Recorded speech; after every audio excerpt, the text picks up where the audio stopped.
This is the fifth quarter.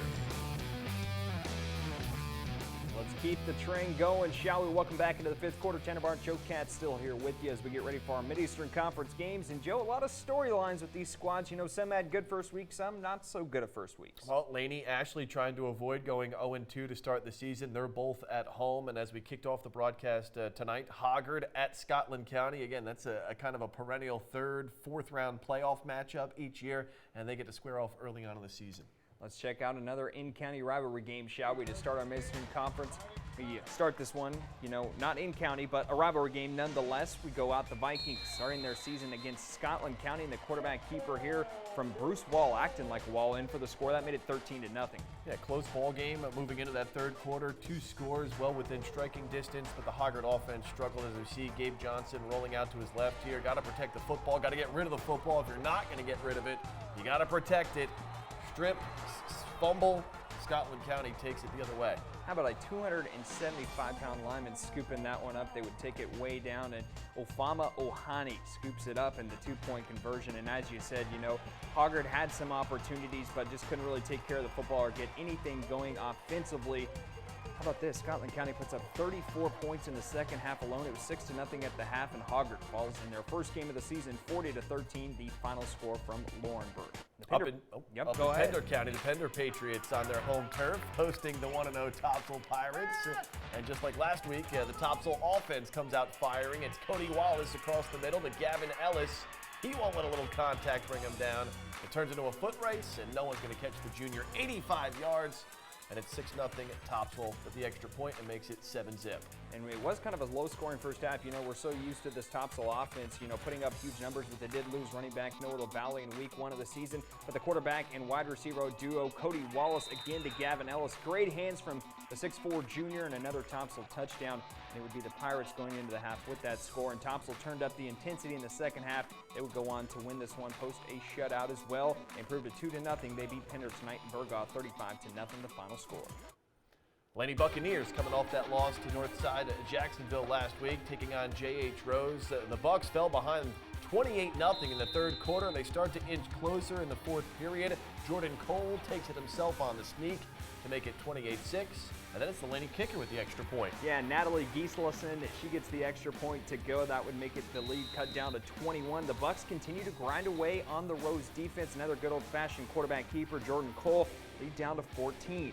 Nice little misdirection here with Laney within striking distance now to get the jet sweep around the edge, and Alan Huff in for the touchdown. They need to get the onside kick late. Can they do it?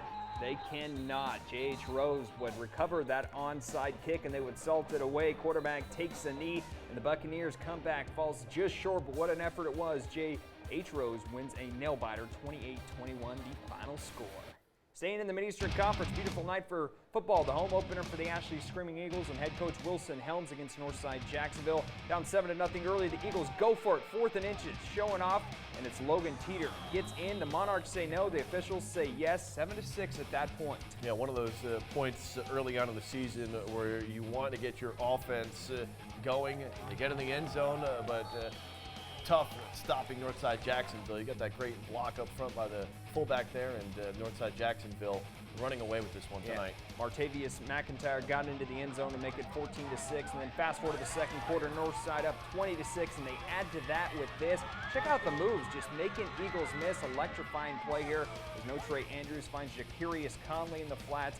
He would go on to score 76 yards, and this one was all Northside Jacksonville over Ashley. They win it 45-12, the final score.